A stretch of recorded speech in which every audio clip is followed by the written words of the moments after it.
This is Cerebral Cinema. Movies of the mind.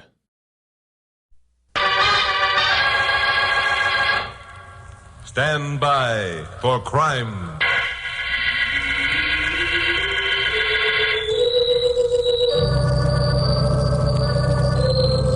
Hi, I'm Chuck Morgan, newscaster on radio station KOP here in Los Angeles. You know, being a newscaster with 2 shows daily, you sometimes have to scratch around to dig up a yarn that's different from the run-of-the-mill stuff. Unfortunately, or fortunately, depending on how you care to look at it, I came up with a couple of jackpot stories a while ago, and now my listeners expect me to do it at least once a week. That's why when one day last month I had nothing very exciting on the fire, I was beginning to feel a bit desperate. And that's why also when the phone rang and a mysterious voice said that if I'd come to a certain address, he'd give me a story that would jack up my Hooper rating at least 5 points, I decided to go, even though the address was 35 miles away in the Elizabeth Lake region. So, Carol Curtis, my blonde secretary, and I climbed into the old jalopy and headed north along Highway 99. Well, Glamourpuss, how do you like this country? I like it. Gee, I had no idea there was such lushness so close to L.A. Yeah, there's a lot more now that you're here. Oh, you're just saying that because you... I know, just because I meant it. Oh, you're a cute, Chucky boy. Oh, gosh, look down there in that canyon. What? There's a creek with real honest-to-goodness water in it. Sure, that's Elizabeth Lake Canyon Creek. Runs a year round, which is unusual for Southern California. Oh, how do you know it runs the year round? Oh, I've been up here before. Doing what? Just riding around. Oh, I see. Who was with you? Who was with... Glamourpuss, you're jealous. I am not. Who was with you? Nobody. I came up to get some material on that Elizabeth Lake monster story. Oh, sure, I remember.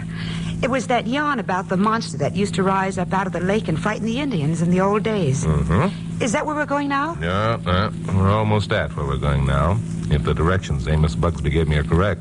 Just who is this Amos Bugsby, anyhow? That's what we're up here to find out. Well, don't you know anything about him? Mm-mm. What he does, or what he looks like, or why he phoned instead of coming in, or anything? Yeah. All I know is he said he had a hot story, and if I wanted it, come on up and give it to me. Oh, he sounds like one of those crackpots to me. Let's hope so. Makes the trip more interesting. Well, there's the cliff.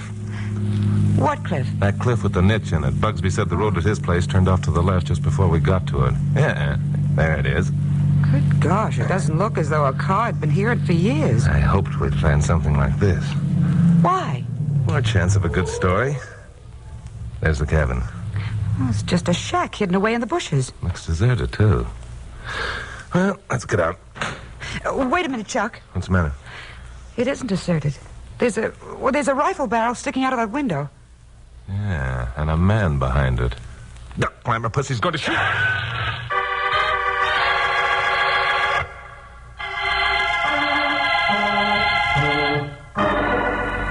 That rifle bullet came too close for comfort. I began to think that this Bugsby was not only a crackpot, but one of those crackpots about whom I'd broadcast something at one time. And now he'd baited me into a trap to get his revenge. Anyway, we were ducks in a barrel sitting out in the open with no chance of a getaway. I was estimating the chances of reaching the comparative safety of the heavy undergrowth when the door of the house opened. And a man carrying a rifle stepped out. He was the ugliest man I'd ever seen. Besides normally twisted features, he had a ragged scar running from the corner of his mouth to his right ear. Don't move. Either one of you. I got you covered. We're not arguing that, my friend. What's the idea of using us for target practice? Are you Chuck Morgan? That's right. Let's see your driver's license. I showed him my driver's license. His whole attitude changed at once. He apologized for shooting over our heads and explained that his own life was in danger and he couldn't take any chances with strangers. Well, we got out of the car and followed him to his shack. Sit over there, Miss Curtis. I think you'll find it comfortable. Thank you. Look, this is all very fine. Oh, yes, but yes, I know, Mr. Morgan. I don't blame you for being annoyed, but every minute of every day, my life is in danger. Well, I haven't slept for more than 2 hours at a time for weeks. I don't dare step outside this cabin in the daylight. Well, what's it all about, Mr. Bugsby? Yeah, you said you had a story for me. What is it? I have, Mr. Morgan. And when I've finished, I think you'll agree that your trip up here was worthwhile. Shoot. So I better begin at the beginning. As you can see, I'm a very ugly man. And that means I'm a lonely man.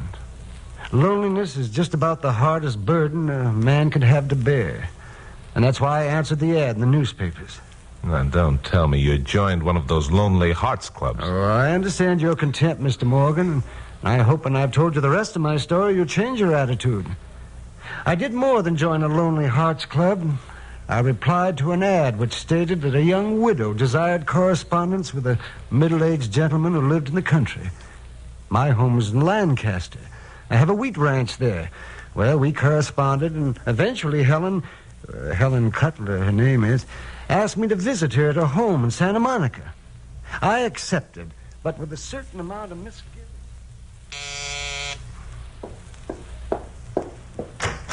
Yes? Are you Mrs. Cutler? Yes, I am. I'm Amos Bugsby. Amos Bugsby, after all these weeks. Oh, this is exciting. Please, come in. Then you're not disappointed? Disappointed? Why, what a strange thing to say. Why should I be? Well, that is my looks. Nonsense. I'd be a fine one if I were just interested in a man because of his looks, now wouldn't I? You just sit down here and make yourself comfortable. We've a great deal to talk about. Well, yes, we have, Helen. You know, I was really worried about letting you see me. It was foolish of me, wasn't it? It certainly was. Now, come in, Bob. I want you to meet Amos Bugsby. Amos, this is my brother, Bob. Oh, well, how do you do, Bob? How do you do? What'd you say the name was? Bugsby. Amos Bugsby. Bugsby, eh? Helen, is this the man you've been telling me about? Yes. I've been urging him to come and see me for weeks, but up to now he's been afraid I wouldn't like his looks. Well, now, his looks are unimportant. But there are other things that are. Remember that, Helen. But, Bob... See you later. Oh, dear. Well, what's wrong? Did I do something to offend your brother? What'd I do? Oh, it isn't that, and Bob didn't intend to be rude. It's just that... Well, since my late husband died, Bob has been taking care of me. We aren't very well off, and he's so afraid I'll marry some man who hasn't the means. Oh, well, he needn't worry about that as far as I'm concerned. Oh, my, no. Really, Amos? Yes, indeed. I have a wheat ranch, you know. It's a big one, too, and I've saved my money. I'm a rich man. I guess I'm worth nearly $500,000. Oh, Amos, that's wonderful. I can well afford to support a wife. Yes, I can. You're embarrassing me, Amos. Oh, I'm sorry. I didn't intend to appear forward. You're not angry? Of course not. And you will let me call again? Well, of course. I want you to call just as often as you can. Can't be too often to suit me.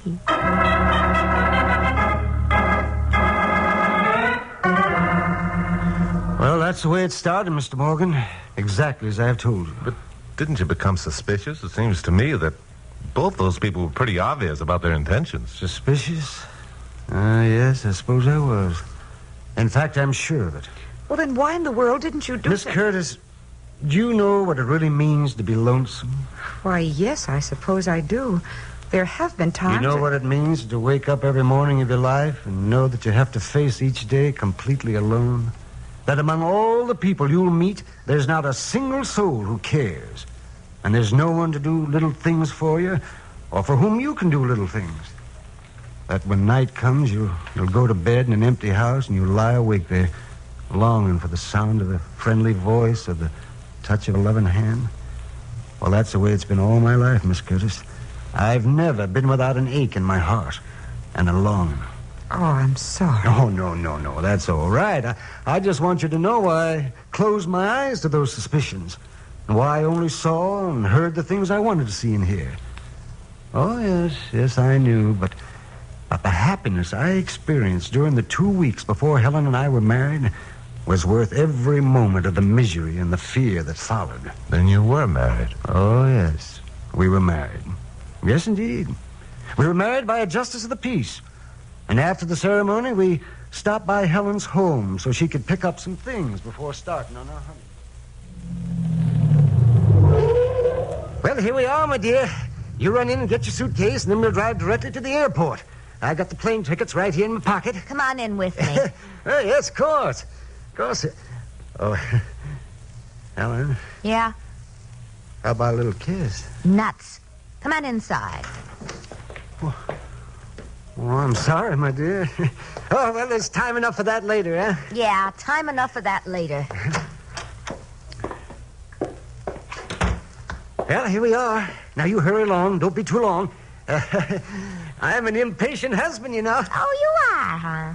Bob! Hey, Bob! Well, the newlywed, huh? So you got him, eh, Helen? Yeah, I got him. Everything ready? Everything just dandy. Okay, stupid, get in here. What's that? You talking to me? Well, what do you mean in here? Look, monkey face, don't ask questions. Just do like you're told. Well, Helen, what's the meaning of this? Just do like my brother says, darling, and you'll find out. Yeah, but I don't understand. Why are you pointing that gun at me, Bob? So you'll know I mean business. Are you going to do like I say, or do you want it right here? Well, doesn't he understand that I'm your husband? That you're in love with me? In love with you? Are you kidding? Who could fall in love with a mug like that? But, darling... Don't darling me. Look, knothead. Let's face it. You fell for a sucker game, and now you're going to pay off. Sucker game? Do you mean that you don't love me? That you think I'm ugly? Ugly? Why, you don't even look like a human being. You think I'd fall in love with a clumsy oaf like yourself? You're crazy. Yeah, but you did fall in love with me. You married me. You're my wife. I won't be for long. What do you mean by that? Just what you're thinking, old man. Right now, I'm your wife. 10 minutes from now, I'll be your widow and heiress to $500,000. Oh, no, Helen, you can't mean that. Well, you wouldn't... All right, lover boy, cut out the sob stuff and get in here. No, you can't. Why, not in cold blood. Well, give me a chance. I'll pay you. If that's what you want, I'll... Hey, who's that? How should I know? We can't ignore it. His car's out I'll front. take care of him. I'll answer it. Okay, lover boy. This will fix you.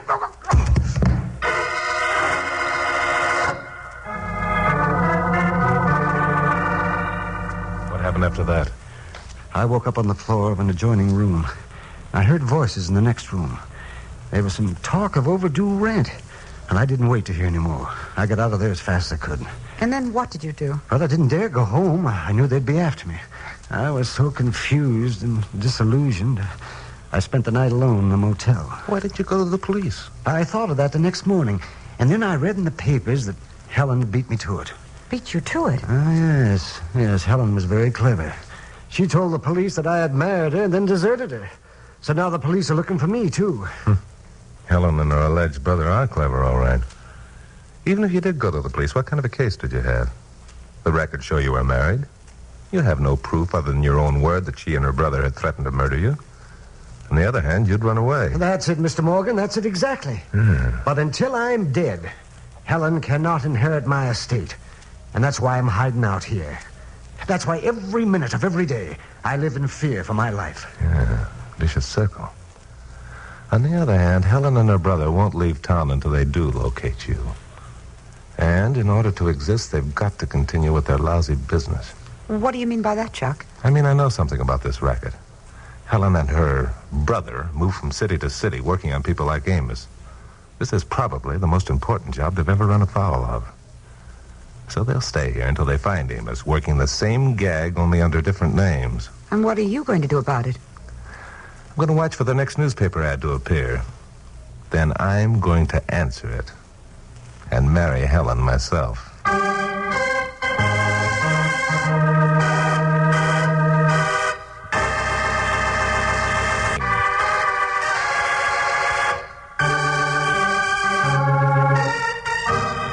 There are more than 300 marriage bureaus and lonely hearts clubs that dot this broad land of ours. Some are on the level and some aren't. Of those that aren't, the vast majority stop at merely fleecing the poor, unsuspecting victims of their life savings. And then there are those, like the one that sold Amos Bugsby down the river, that go in for cold-blooded murder. Well, Carol and I left Amos in his mountain hideout and drove back to town. I'd made him a promise and intended keeping it, but it was going to take a lot of doing. I had a talk with Pappy Mansfield, owner of KLP. And 2 days later, an ad appeared in the papers that could have been inserted by the same gal who trapped Bugsby. This time, her name was Mary Hayden. She was living in Pasadena. She was still a young widow who wanted to enter into correspondence with someone living in the country. I answered the ad, got a fast reply. And for 2 weeks, we kept up the hottest correspondence you ever read. Then came the inevitable invitation to visit her. So on a Thursday morning, I drove out to the address she'd given me in Pasadena. It was a small frame house set in among some pepper trees.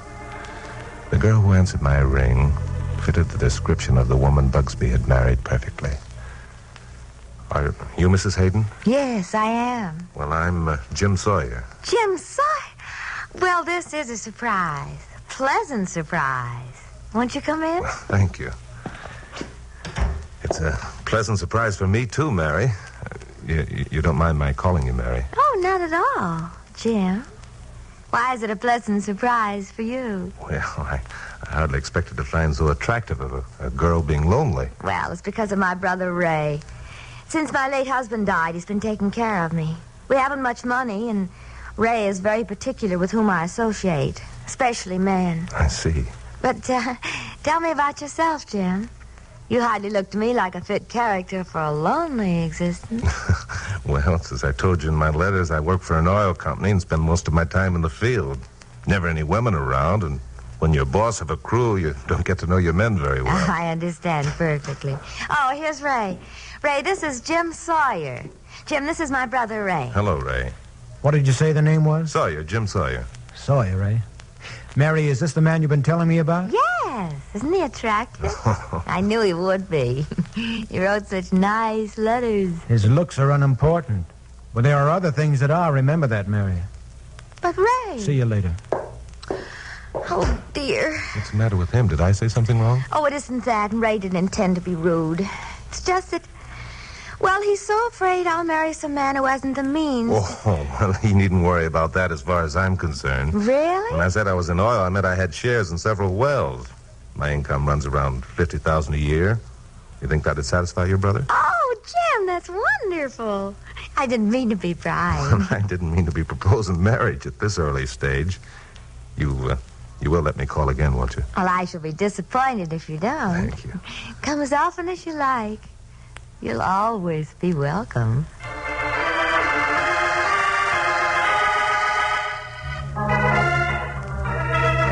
Well, the whole thing was following the Amos Bugsby pattern perfectly. That pair read their lines without a fluff. Ray had entered on cue. The entire act was running as smoothly as the oil in my alleged wells. During the next 10 days, I saw a lot of Mary. We did the town. And in spite of myself, I had a pretty good time. Especially since every tab I picked up was on Pappy Mansfield. I was glad that Carol Curtis wasn't around to witness some of our cozy rendezvous. She'd have blown her top. As a matter of fact, she came pretty close to doing just that when I told her the date was set for Mary's and my wedding. From where I sit, Mr. Morgan, marrying this female is entirely unnecessary to the success of your nutty idea. And from where I sit, Miss Curtis, marrying this female is entirely necessary to the success of my plan. Why? Because she's already married to Amos Bugsby, remember? If we can't get her on anything else, we can charge her with being a bigamist. Well, I still don't Then see stop why... trying to see. I'm going through with it. I've worked for a month on this story, and I'm not going to junk it just because some dumb blonde... I'm sorry, Glamour Puss. Oh, Chuck, please don't do it. I'm worried. About what? Well, what if they decide not to murder you until after the honeymoon? Decide not to murder... Oh, Glamour Puss. You're wonderful.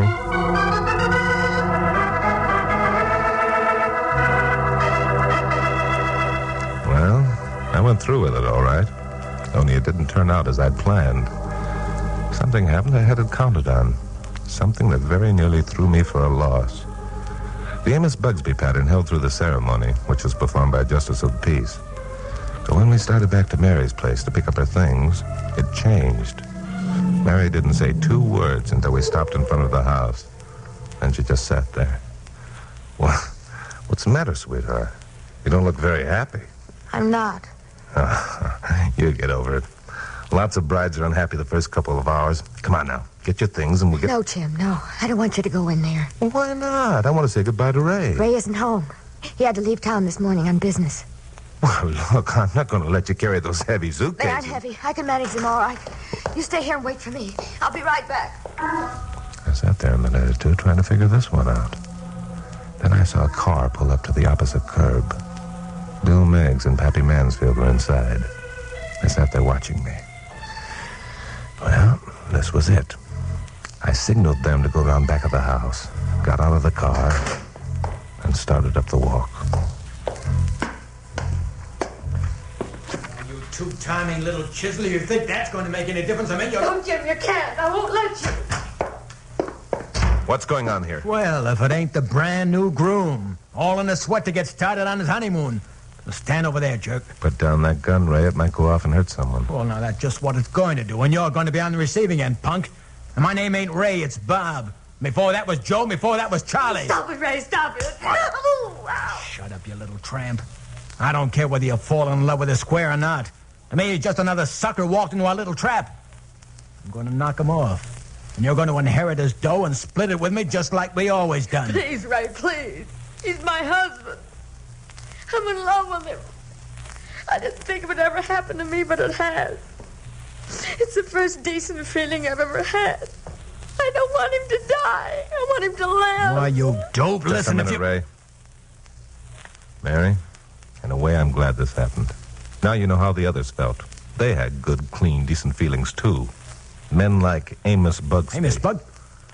Who the devil are you? Not the man you think, Ray. I'm Chuck Morgan, newscaster on radio station KLT. Mary, did you hear that? I don't care who he is. He's my husband, and I'm in love with him. I'm sorry, Mary. I'm not your husband. Not while Amos Bugsby and a few others are alive. And you don't love me? I despise you, Mary, for a cheat and a murderess. Oh, no, you can't mean that. You do love me. All those things you said. None of them were anywhere near as bad as the things you said or did to men like Bugsby. You're no good, Mary. Instead of winding up on a honeymoon, you're going to wind up in a gas chamber. Well, listen to that, will you? Wind up in a gas chamber. And just how do you think you're going to pull that one out of the hat? You know, if you got an idea you're going to walk out of here without a hole in your head, you're nuts. I'm not altogether a fool, Bob. Listen. You hear that? That's the police coming in the rear door. The minute I give the signal, they'll be coming in the front door, too. Why, you... not before I take care of you, they won't. Mary, stand back. Get out of the way. No, you're not going to shoot him. I don't care what happens to me. I love him.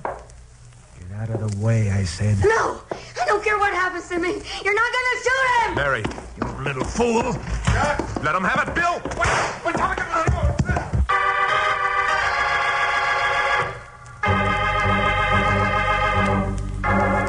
Well, Pappy and Bill Meigs didn't arrive any too soon. As far as Mary, or Helen, or whatever her name was, is concerned, they arrived too late. Bob's bullet caught her squarely between the eyes, killing her instantly. It's probably just as well. Her fate would have been the gas chamber, as it will be the fate of Bob, her alleged brother. Bill Meigs was on Bob like a leech the second after he pulled the trigger. It was an easy matter to subdue him. Well, that's the way things go. People who think they can get away with any kind of racket usually wind up behind the 8-ball. As for Amos Bugsby, he's back on his wheat ranch, a wiser and happier man. He's no longer interested in romance. Which is a decision I almost reached myself when I asked Carol Curtis and Pappy to have dinner with me that evening. Nope. I never go out with married men. It's against my principles. Listen to her, against her principles. Listen, bird brain, I'm not a married man. My wife died this afternoon. She was shot to death. Oh, that's so, isn't it? Yeah. Well, I don't go out with widowers either. That's against my principles, too. How do you like that? Pappy, what would you do with a babe who had so many principles? I'm not a babe. Well, I'll tell you what I'd do, Chuck. You remember that red-headed niece of mine I told you was coming down from San Francisco for a visit? What red-headed niece? She's 22 years old and a real knockout. Oh, yeah. Now, I was thinking, Chuck, if I bought the tickets, you could... No. What? Oh, but Carol, if you no longer want to... Pappy Mansfield, you deserted me. Oh, I hate you. I didn't know you had a red-headed niece who was good-looking. And if you think for 1 minute that